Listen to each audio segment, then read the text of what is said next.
guys, welcome back to another video. It's Nikki from Love of Dirt here. Today I'm just going to give you a bit of a tour of what's happening in our garden. It's now the middle of spring here for us, as you can kind of see by all of the flowers that we've got going on.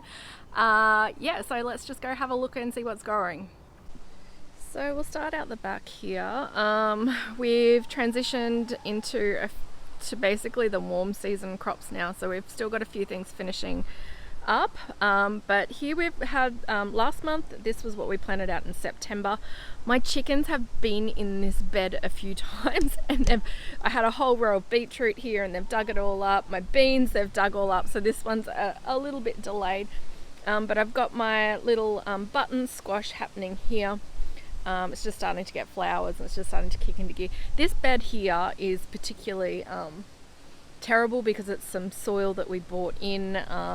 It's very clayey and thick, but it is getting better. So hopefully by the end of, by the time we replant again, it will be even better. So I'm slowly getting there, but yeah, it takes a long time to correct pretty poor soil, unfortunately. This bed here we've just planted out. We've put some capsicums in, we've put another zucchini. I've got some cucumbers just sort of coming up. So this has been planted probably about a week ago, maybe not even that. I'm trying a new variety of bean called a sword bean. I didn't want to put it here, but it was ready to go. I'd actually started growing it in the greenhouse, so it needed to get in the ground, so that's where I've put it. I don't know how big they get or anything about them, but we will soon find out. This fennel here just keeps resprouting. Like, this was one plant and I chopped and dropped it, and we're just getting all of these new little bulbs. So this plant itself is probably about 18 months old now.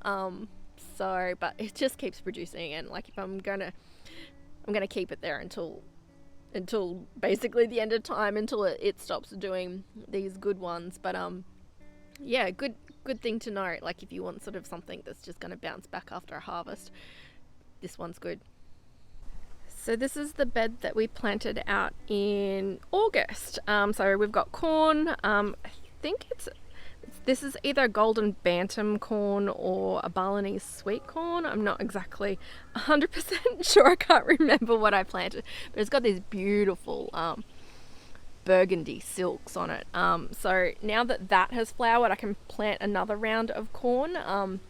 Basically, if you're planting different varieties of corn, you need to make sure that the flowers are fully finished, because it wind pollinates and it can affect other varieties of corn. If I was going to do another batch of this particular variety, when I figure out which one it is, I could just do it and get that succession happening. But because I will probably do a glass gem next, or even the mini blue popcorn, I just need to wait until these flowers have stopped flowering.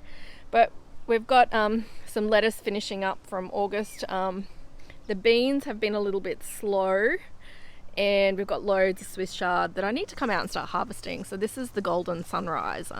It's just so pretty. So this is just a bed that is finishing up. I've got to collect some seeds from these green feast peas. I've collected most of them, but there's still a few on. I've got my tatsoi seeds that I've got to collect. I've been burying bokashi here, but this will be the bed that I plant out next, and it will probably be corn. I do have a root knot nematode issue here. Well, I did have. I've obviously planted some mustard and some brassicas, which root knot nematodes don't affect. So to avoid the risk of something that's more susceptible, I'm going to be putting in some corn here. It's another one that doesn't get affected by root knot nematode. Hopefully they'll sort of die out because there's not enough food, but I did have some beetroots in this spot that did get affected. They love beetroots, they love cucumbers and capsicums and tomatoes, and carrots as well. I've got to harvest. There are carrots in here. These are the Scarlet Nantes ones. I can't get a good picture of. I haven't thinned them, that's my problem. They're quite small. Normally I'm pretty good with the thinning, but there's some over there that are starting to pop out. You can see. So yeah, I'll harvest these probably in the next couple of weeks, or just as I need them, really. That's what I've been doing with the carrots, and it's been working really well. So I left my tank water on my wicking bed last weekend and filled it up with about 800 litres of water.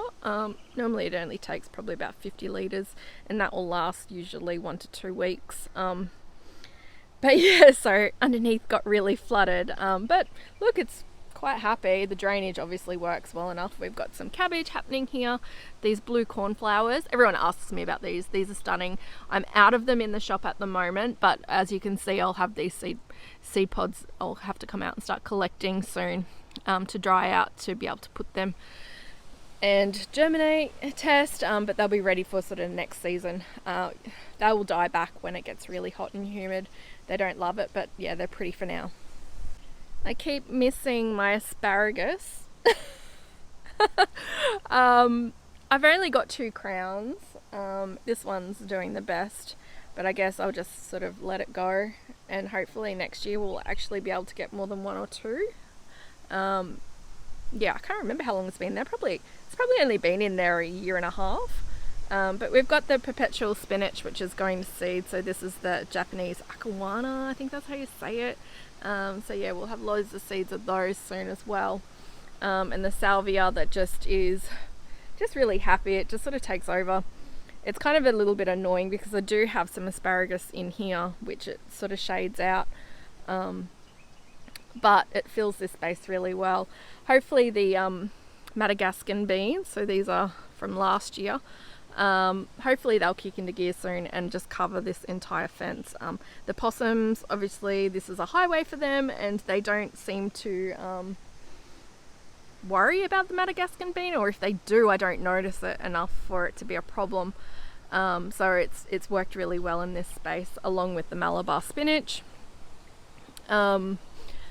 And also the blue butterfly pea, so they're the seeds there. So I'll also have some of the seeds of those in the shop soon. They're actually quite popular, everyone loves them.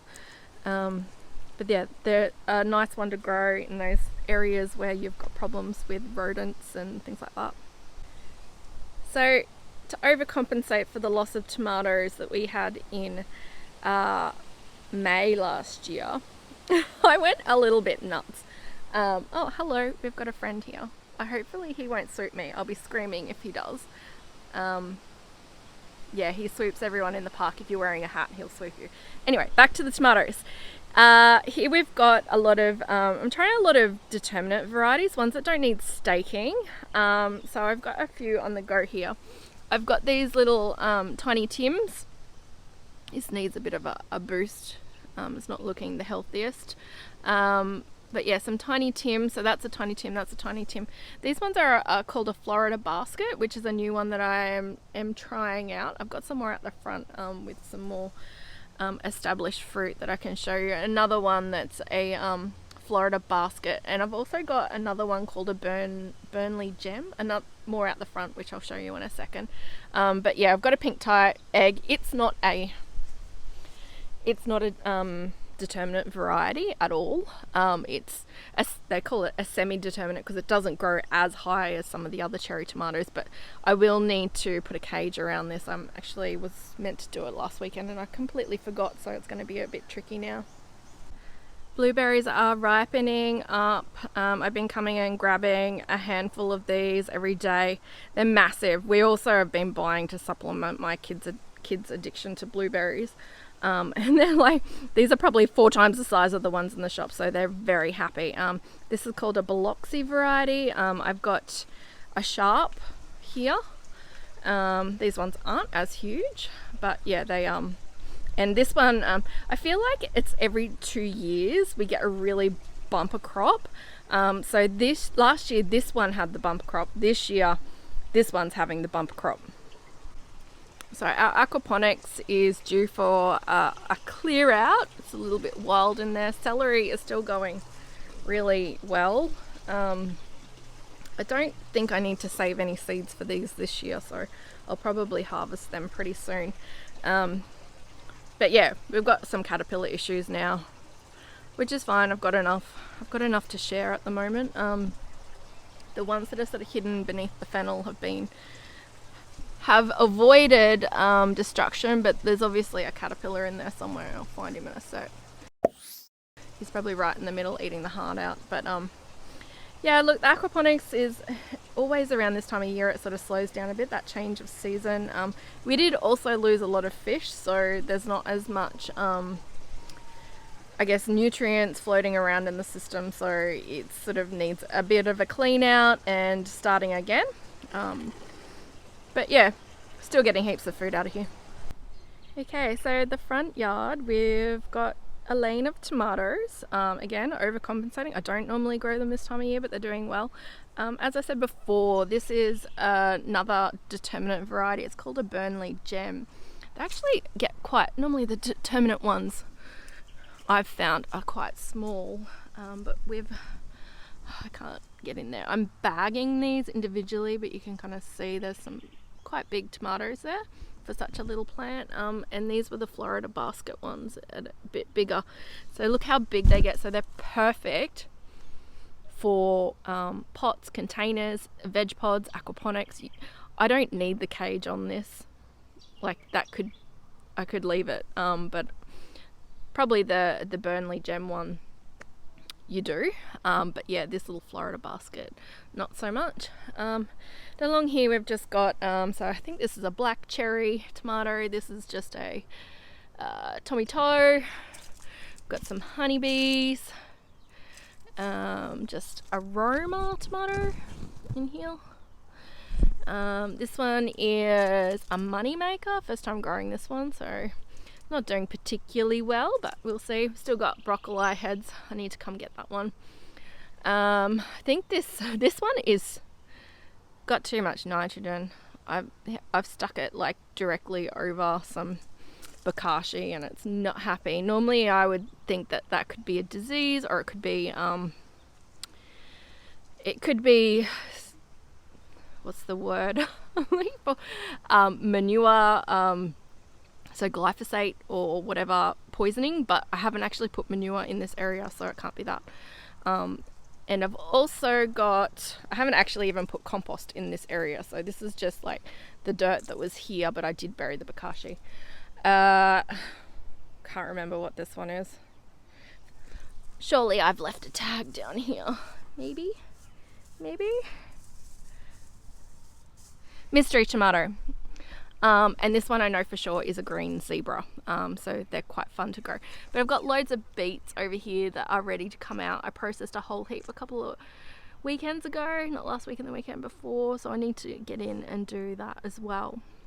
So I've got some butternut pumpkins here. I'm thinking of putting a row cover over them so I actually get some fruit this year.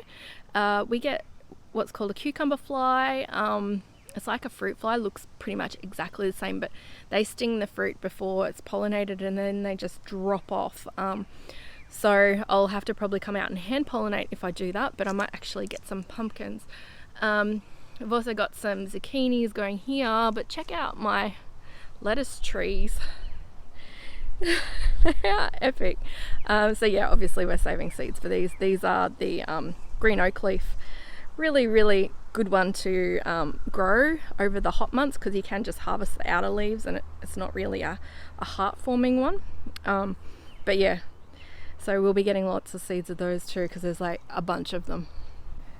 We're also going to get a fair few pineapples this year. So I've got 1, 2, 3 here, another one over there, and then I've got another one up the other end. So we started with 2 pineapple plants, and then every time it fruits we plant the top of the pineapple and then also let it pup usually.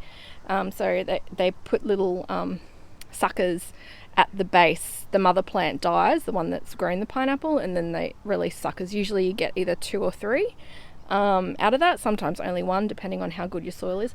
These are actually, I don't do anything with these. You can see all of the weeds I've got in here that I actually need to come and, I don't weed, I just mulch over.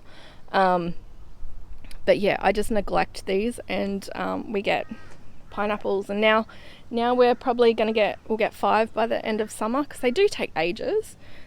Don't get me wrong, they take ages from this point to actually get the pineapple. Over the warmer months it's a bit quicker. We had one that grew all winter and we've just harvested it, and we're getting it to sort of propagate now of the top.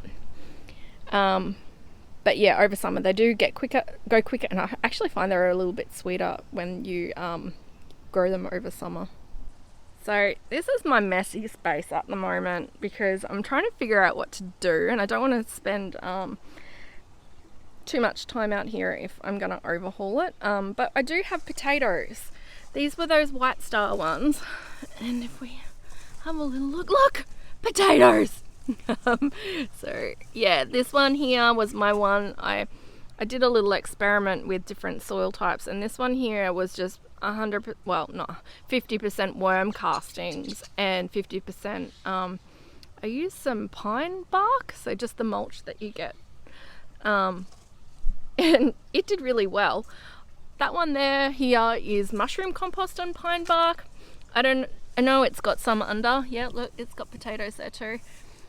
And this one here was actually so I've been eaten by grasshoppers. So I said last week in the video that I've got a problem with grasshoppers out the front because I don't have a bird bath, but I don't have them out the back. So I need to get a bird bath out the front here. This was a commercial potting mix, straight up commercial potting mix, and I can't see anything. So that's interesting, but I do have a few others. These ones here, another lot of commercial potting mix. And then these ones here, commercial potting mix, but I inoculated them with the mycorrhizae and gave them a little bit of extra blood and bone. But yeah, these need water, I think. Yeah. So I need to come out and give these a bit of water. So I just want to talk about this bed a little bit. This is the bed that I had the cover over, and I didn't have it fully secure, so things were getting in like caterpillars and butterflies and stuff, but because other things couldn't get in, they just really took over. The other thing that I had was a real mite issue, and it took hold on my tomatoes, and you see them up the back there. Yeah, and it just really affected them. So I'm kind of just waiting for these radish flowers to finish up. Like, the bees are absolutely loving them at the moment. And then I'll do a revamp on this bed. I've even just stopped watering over here. So same with this one here. I've got lots of celery. We've got some snow peas that we're waiting on the seeds for. I've got some beans. I'm not happy with the quality of these beans, so I'm not going to save these seeds. I could actually pull them out now. But we've got some side shoots happening of the broccoli, so I just come out here whenever I want it. And I missed a cauliflower. Whoops, I think that happened when we went away. But yeah, what I'm thinking is these beds are too big for me to manage. You know, like, it's kind of interesting. Like, I want all of these gardens, but then when it comes down to it, it starts to become a little bit overwhelming. So I'm thinking more little beds is probably better for us. So yeah, I'm thinking, I don't know, I'm just trying to figure out this whole area, like whether or not we go like out the back with the timber or we stay with the birdies beds. These are actually, we kind of hacked the birdies beds and made them bigger, and I don't love how that looks, so I'm thinking of actually spending a bit of money and doing it properly.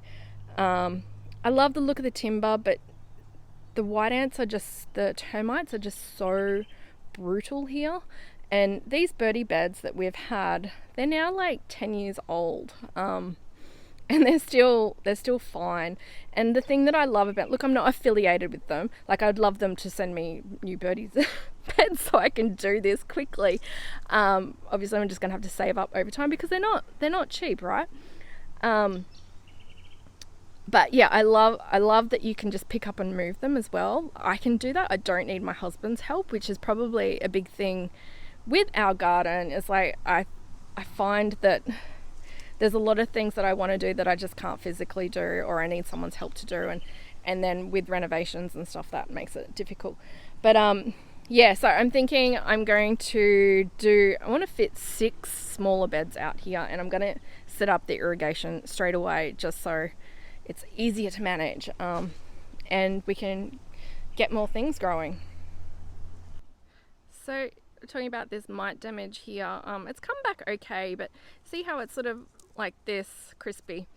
They've already moved up here. You can tell it's mite by the sort of the russeting on the tomatoes. Get that in focus for you. But yeah, they sort of they will be already here. Like, I could spray that, but I feel like these tomatoes are done, and I'm gonna have so many soon. These are the Scorpios. They've been really good, so I've saved some seeds early on when they didn't have any problems, so when the plant was a lot healthier. And yeah, we'll see how that sort of second lot goes, the second sort of saving of seeds goes here. But yeah, they did really well. So these were planted back in May, so they're, you know, they're kind of done their dash anyway. But yeah, I've just gone from the net over to the bags, and I think I'll do that all the time now and just save the nets for things like my fruit trees. So I just wanted to show you guys this variety of spinach. It's a perennial. I'm going to try and save the seeds to sell them, but they do grow better from propagation, so you need to make friends with someone who's got them and get some. But this is the closest I've found that grows the best for us in our climate, in the subtropical climate. It's called Brazilian spinach. I don't know the official name of it, but it's the closest to your texture wise and flavor to a regular baby spinach, and it just grows. Like, I literally pulled this out of the garden bed and dumped it here because I had heaps, and it just grows. I don't water this at all. This is just purely from the water that falls out of the sky. Yeah, I have an irrigation pipe here, but it's not connected at the moment because I've been rejigging this area. But yeah, if you can get your hands on it, it's great. And look, little friend. Just a heads up, the bad ones are here at the moment. I haven't seen one recently. I squished a few on the potatoes the other day, but yeah, if I find one, before I finish filming, I will show you what they look like, because they can do a lot of damage, especially if they start laying eggs and making babies. Just want to pause for a moment and say thanks to this magnificent mulberry tree. For the last month, we've just stopped in, I guess, the last week. We have been picking 2 kilos of fruit off this a day. There have been dozens of birds getting their fill. We see the fruit bats at night.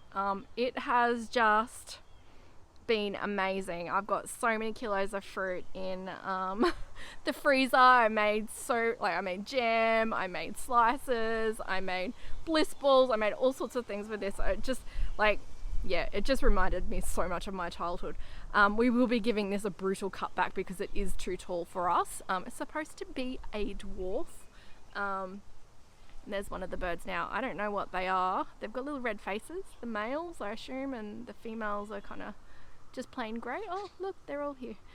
Yeah, so they're cleaning things up for us, and the chickens down below are cleaning below. Outside in the park, no one's cleaning up that, so I need to probably go out there and make sure we manage that fruit so we don't have a fruit fly problem. But yeah, it's just been fantastic. So next year we probably won't get as many if we cut it back, because this one wasn't cut back last year. So I'll probably do it as soon as it stops fruiting, just so it gets that new growth before it starts to go dormant again. I know you're supposed to do it over winter, but our winter is just so short. It doesn't lose all of its leaves, so you just don't know the timing. And I'd like to get a little bit of growth before it goes into that phase as well. Just got to decide how short I'm going to do it. I'm probably going to be quite brutal and go to the chicken run fence line. But yeah, I might get a bit too scared and think I'm going to kill it, because it was lots of fun. We played with the kids pinata. I'd get a branch and I'd shake it, and it was like lollies for them. It was just so cool. We're getting bananas. Yeah, look, that bird. I didn't even see it though when I started recording, but yeah, obviously I think it's finished with the fruit now. I think it's time to cut off that flower. I'll probably leave it probably another 3 days or so, just to make sure that there's no more fruit forming, and then we'll cover it up. So obviously we've seen the fruit bats around, so we need to make sure that we actually get it, because yeah, it feels like they take a long time, but really we've had more fruit from this than some of the other things that we've had around the garden, like our pomegranates and figs. They're not doing too well in our humid climate, I'm just trying to negotiate with husband to get rid of a few things, because if it's not going to produce prolifically, I don't want to have the space, because we we're on a regular suburban block, so I don't want to give up space for things that aren't producing. I wish I had more to show you here in the greenhouse, but I actually have been a bit slack with the seed sowing lately, just because we've been away with the school holidays and that. But I will note that I do have a lot of watermelons that I need to find homes for, and yeah, I feel like there's a lot of things that I need to find homes for. Like, I've got okra. Okra is a really good one to grow if you really just want a hands-off garden over summer. Just whack it in. Same with eggplant. So yeah, lots of eggplants. I've already got so many coming out of my ears, it's ridiculous. I don't know why I needed to plant more, but because the kids don't eat it, but I do. I eat them a fair bit. But yeah, so finding homes for all of these. I've got some capsicums, some more chilies, there's another zucchini and some cucumbers. I know where I'm going to put my cucumbers, but the rest of the things I'm not really sure. But I need to get more lettuce on the go. I've fallen behind on that. I'm probably going to have to go buy some seedlings for my lettuce consumption, and yeah, probably and spring onions as well. I'm a bit behind on. They're kind of the staples that we plant every month, so yeah, I need to get onto it. And also this month, what I'm going to be doing is probably planting some seeds for some more cherry tomatoes, just to make sure I've got succession. I'll probably regret that when they all start sort of producing. But if I plant now, they'll be sort of in the ground for December, and then all of those other ones will be either the last of them straggling along, so then I won't get fruit for another month from those cherry tomatoes. So I won't, you're looking at kind of January anyway, so you got to kind of work back that way in terms of what you're going to plant. Here's the eggplants that I overwintered. This is just like a standard heirloom Black Beauty. There's probably, let's see, 1, 2, 3, 4, 5, 6, 7 large fruit already happening on here. So I'll probably come and raid these fairly quickly. They don't store very well in the fridge, unfortunately, so if you pick it, you really need to just sort it out. Now this veg pod needs a top up. We've had strawberries going for a while. I've got in there, there's some garlic that I had left over that I jammed in. These ones aren't ready to harvest probably until the end of this month, but they're getting close. So I had this question a lot: when do I know when to harvest the garlic? And this variety, a lot of people go, oh, it's November, but this is a soft neck variety. It's a day neutral. It only takes 5.5 months to grow. Usually we plant them in March to harvest in September. These ones I didn't plant until May, so we are looking at November for these if they'll survive. But basically what I look for is, see, each of these leaves is a clove, right?